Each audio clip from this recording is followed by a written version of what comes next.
So the first Claire Mackintosh book I wrote was I Let You Go. I didn't write her book. She wrote her book. A girl is dead. Oh, you liked this? You're gonna like that. Lee Child tells me it's hypnotically suspenseful. He knows what he's talking about, so I'm believing that. Reading Rewind. You know that I read... Can you hear that horn?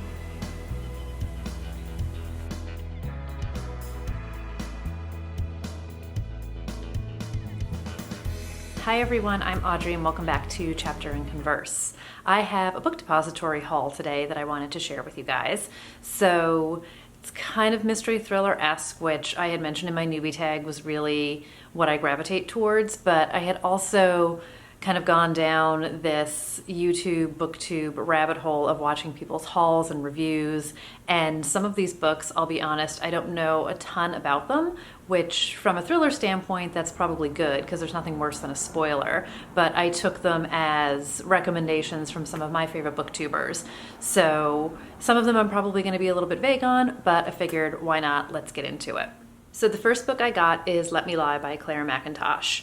And I read I Let You Go by Claire Mackintosh, which was her first thriller. So I'm really excited to see, I want to say this is her third actually, but I'm really excited to see what she does with this story because I Let You Go had one of the most ridiculous, amazing twists in it. So I have very high hopes for this one. So basically what I know about this book is the police say it was suicide, Anna says it was murder, they're both wrong. And Anna's parents kill themselves. I think it's like 6 or 7 months apart. And like it says here, Anna thinks it was murder. The police don't. And that's kind of all I know about this one. So she obviously is going to go looking into it, probably get herself into a whole host of danger, and we'll just see what happens from there.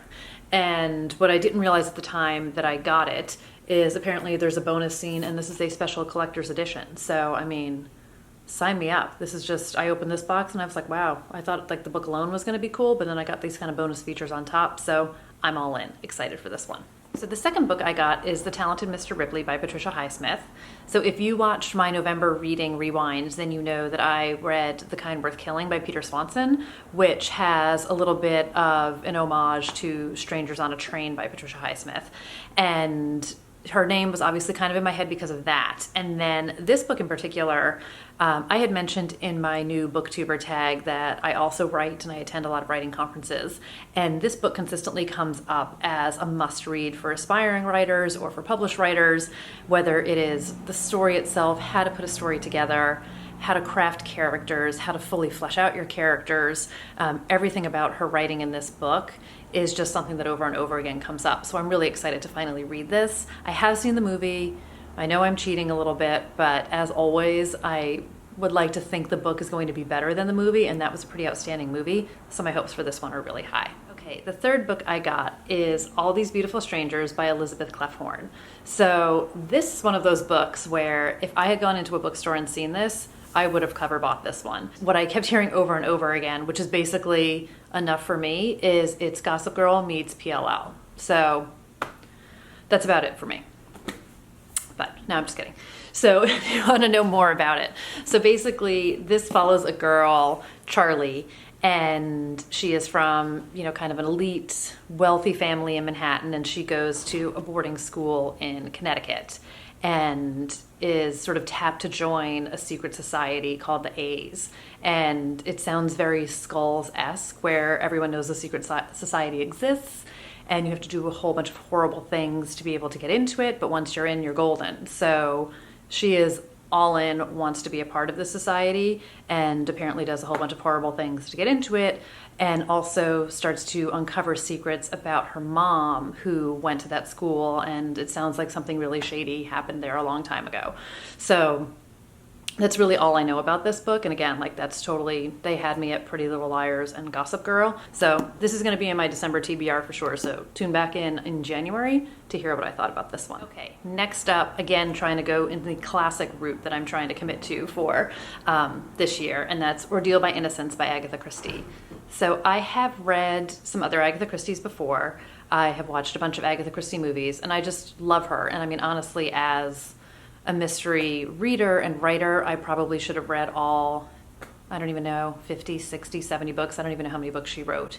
But this one I picked up. So I was excited when I found out that Amazon had done a new movie for this story, and I didn't know anything about this story. And I was someone who watched, you know, the Agatha Christie movies that they made in the 70s and 80s with, you know, Peter Ustinov and Albert Finney and Angela Lansbury, and I loved them. And I mean, I kind of love that little cozy Murder, She Wrote-ish. You know, it was like Magpie Murders, the story within the story there. I do really love those kinds of throwback mysteries. So I was excited for this. And then I started to watch it and I was a little bit disappointed because they made it kind of like smutty. So I was really disappointed in that.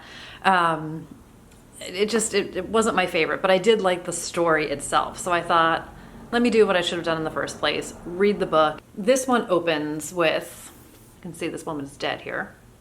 So it's a husband and wife, and they have adopted a bunch of orphans, kind of from when they were very younger, and now they're all grown up. And apparently one of the boys that they adopted murdered his adopted mom and goes to prison. And then we kind of fast forward a few years, and he always claimed it wasn't him. He always claimed that he had an alibi, and no one could ever find that alibi. But all of a sudden, that alibi shows up on their front doorstep, trying to vouch for the son.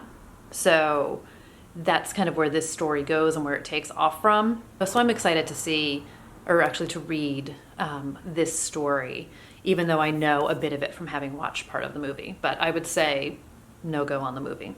Not good. So next up is Blood Wedding by Pierre, I'm going to butcher this, Lemaitre? I didn't take French, obviously. So I'm sorry, I'm butchering this last name. But this book came as a recommendation from April from Getting Hygge With It. And this is another one I don't know a ton about. So she did talk about it on her channel without any spoilers. But basically what I know is that our main character, so her name's Sophie, I'm cheating, I'm looking at the back.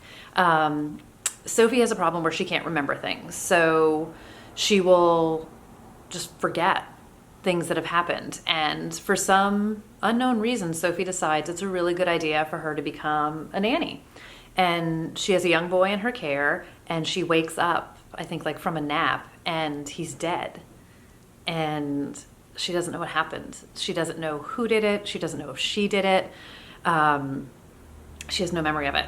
So she goes on the run and changes her name and just tries to escape from whatever it is that happened. But I'm guessing she's also probably trying to figure out what happened. And again, I don't know anything about this. I'm guessing people are on the hunt for her. I'm guessing the police are looking for her. I have no idea where she goes or what she does. Unreliable narrator. I know a lot of people think that's been overdone, but I still enjoy it, and I fully take April's recommendation, so I'm excited to get into this one. Okay, we're in the home stretch here, second to last, and that is Friend Request by Laura Marshall. So I've never heard of this book before. I've never heard of this author before. This was fully a case of I had picked one of those other books, and that little bar came up that was like, oh, you like this one? You're really gonna like that one. And I clicked on it because I'm a sucker for stuff like that. And basically this little blurb here on the front, which is Maria wants to be friends, but Maria is dead, isn't she? Was enough for me. And I read a little bit more on the back, which isn't much, but basically Maria has apparently been dead for 25 years, but now she's friending this girl through some version of social media, and I'm guessing the girl's freaking out about it. So whether she had something to do with why Maria's dead, whether Maria went missing and no one knows whatever happened to her, I have absolutely no idea. And I don't really care to know any idea. I'm just gonna dive on into it. So that kind of sold me. And then the thing that sealed the deal for me is this plug on the front, An Excellent Twist by Marian Keyes. So I'm a huge love Marian Keyes. Lucy Sullivan Getting Married is the first book by her that I discovered. And I quickly went kind of forwards and backwards and read her other books. I have The Break, which is her latest one, which I'm kind of holding to read because I want to get into it, but it's also one of those things where like as soon as I read it, then I'm not going to have anything else new to read by her. But I just absolutely adore her. She's amazing. So kind of her vouching for this book sealed the deal for me. I'm in. Okay guys, last book, and that is Night Film by Marisha Pessl. So Ashley Cordova is found dead. It's ruled a suicide. She is the daughter of, I believe, like a horror film director. And this journalist, Scott McGrath, doesn't believe that it's a suicide. And apparently somewhere in Scott's past, he has crossed paths with this girl's father. And I don't know if he wrote like a story about him or something happened, but there is some history between the journalist and the girl's father, and that history destroyed the journalist's life, basically. Like, he got divorced, and I feel like he lost his job. Like, there's not a whole lot to go on back here. And again, from a thriller standpoint, I'm okay to be a little bit in the dark about it. So I'm excited for this one. I'm a little bit scared about the size of it, but you know, we're gonna give it a go, because this is the year of going outside the comfort zone and trying new things, and what other better way to do it than by picking up a behemoth of a book and just diving right in. All right, so that does it for my Book Depository haul. I would love to know if you guys have read any of these books, or if you have any reviews, or if any of them are on your TBR, and also what you might have picked up if you did any shopping during the month of November. So thank you guys for spending some time with me, watching the video, and hopefully I'll see you back here soon. Bye.